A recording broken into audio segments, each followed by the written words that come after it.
Island 2 is a 6.5 out of 10. Now, keep in mind that Dead Island 2 is a $70 PlayStation 4 and PlayStation 5 title. Now, the reason why world-class veteran video game critic Michael Does Life gives Dead Island 2 a 6.5 out of 10 is because ultimately Dead Island 2 brings nothing new to the table.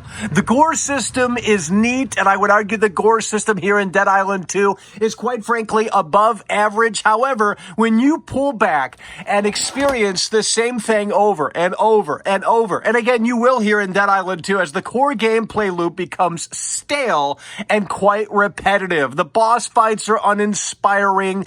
The lack of analog combat system found in the first Dead Island doesn't make an appearance here.